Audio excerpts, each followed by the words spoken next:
Bonjour à tous, et bien aujourd'hui nous allons vous parler du tournoi des classes patrimoine des scolaires. Donc à mes côtés j'ai les deux conseillers pédagogiques de la ville, Jessica Raviccioni et Emmanuel Calmes. Emmanuel, est-ce que vous pouvez nous en dire un petit peu plus, qu'est-ce que c'est ces classes patrimoine?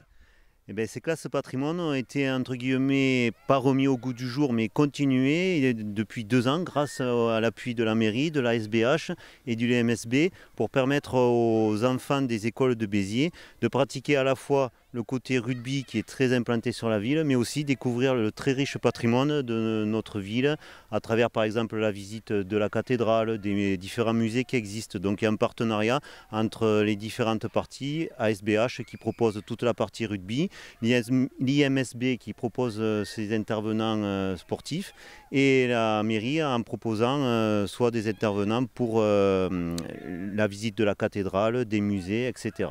Voilà. Donc Jessica, le programme de ces classes, c'est chaque semaine il y a une classe différente qui vient et qui fait plusieurs activités sur la semaine? Voilà, tout à fait. Donc on a 10 classes chacun sur chaque circonscription, donc 20 classes en tout. Le matin, c'était plutôt des activités culturelles. Donc l'année dernière, il y avait de l'anglais par exemple. On a complété avec l'histoire du rugby, les visites qu'il a évoquées à la cathédrale, etc. Et l'après-midi, la pratique du rugby. Alors, la pratique du rugby, on sait que c'est un public qui n'est pas trop habitué à ça. Est-ce qu'il y a quelques réticences au niveau des parents ou des jeunes, justement, pour venir faire cette activité qui fait un petit peu peur? On sait, le rugby, de suite, on fait référence à combat, un peu hématome et voire commotion. Donc c'est vrai qu'il y avait beaucoup de réticences, notamment auprès des parents de filles, malheureusement, parce qu'il y avait encore un peu cette conception comme quoi les filles devaient faire des sports un peu moins violents, entre guillemets. Et cette année, avec notamment le changement des règles et le toucher de seconde, les enseignants nous ont dit qu'ils avaient eu beaucoup moins de difficultés à permettre au plus grand nombre de participer, puisque ça rassurait les familles de savoir que les règles étaient modifiées et allaient permettre au plus grand nombre de pratiquer. Donc là, on a fait un tournoi en réunissant toutes ces classes, justement. Ça faisait beaucoup d'enfants. Et quels ont été les retours, justement, de ces nouvelles règles qu'on a mis en place? Ben justement, donc on avait environ 500 enfants, élèves, ce qui n'est pas négligeable pour ce genre de tournoi.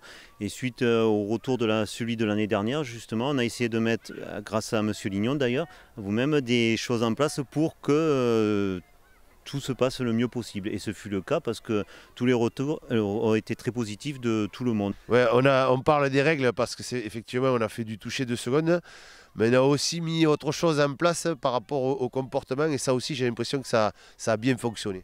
Oui, tout à fait. La prise en compte des valeurs de coopération, de fair play, etc., dans la prise en compte des points globaux, ont permis à chacun d'être plus respectueux des règles.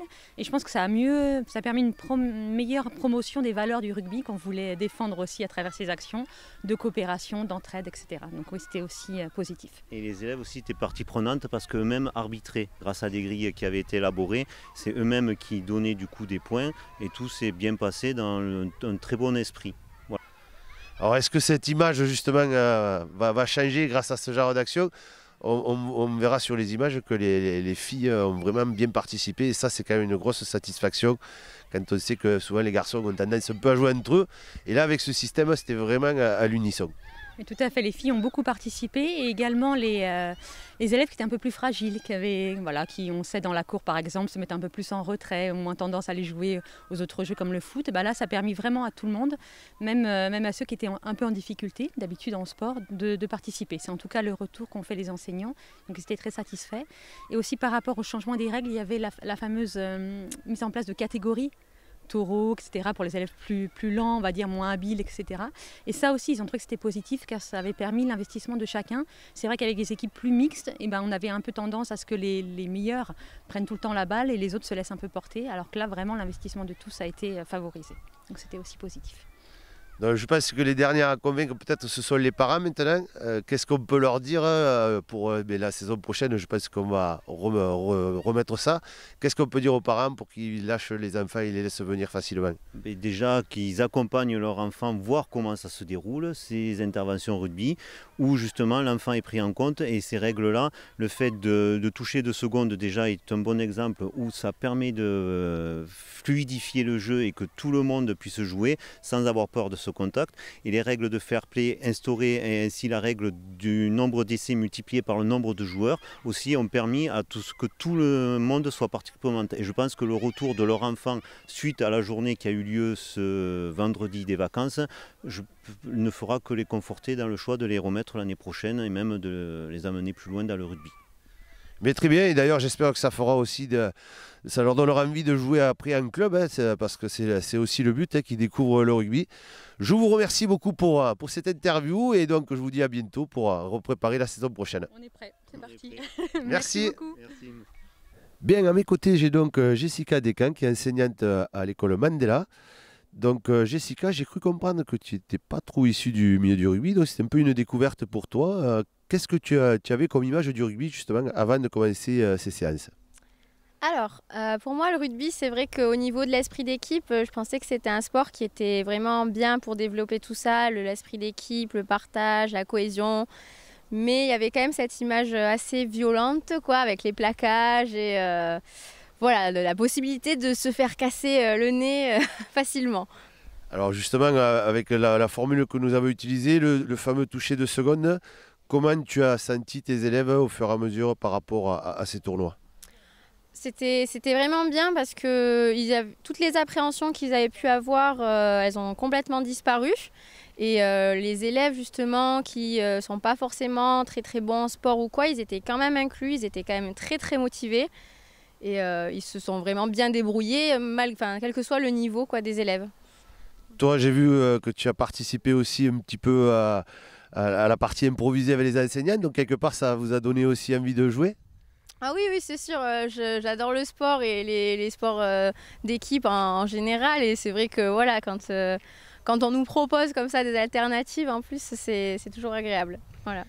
J'ai vu que ta classe a fini très bien classée au niveau du comportement.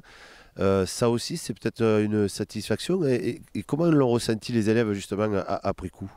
Ah, mais c'était complètement une satisfaction. J'étais ravie que ça se soit aussi bien passé. Et c'est vrai qu'on avait quand même beaucoup travaillé sur ça en amont, sur l'importance au niveau des points de respecter ça aussi. Et je pense qu'ils ont passé tous une très très bonne journée. Et voilà, ils se sont vraiment régalés et les CM1 ont déjà hâte l'année prochaine. Alors justement, on parle déjà de l'année prochaine, mais est-ce que vous, en interne, pendant vos séances de sport, ça vous a donné envie et vous pensez être capable justement de pouvoir faire un petit peu de rugby pendant l'école aussi? Alors oui, ça donne vraiment envie voilà, de faire des cycles de rugby à l'école avec les élèves. Après, c'est sûr qu'avoir des intervenants comme on a pu l'avoir cette année, c'était un vrai plus parce que c'est vrai que voilà, sur certaines séances, ça peut être quand même compliqué. Mais voilà, avec peut-être encore davantage de formation, etc. Là, oui, je pense que ce serait génial, quoi. Bien, mais Jessica, je te remercie pour ton témoignage et donc je te dis à bientôt pour une nouvelle classe rugby. Merci. Merci.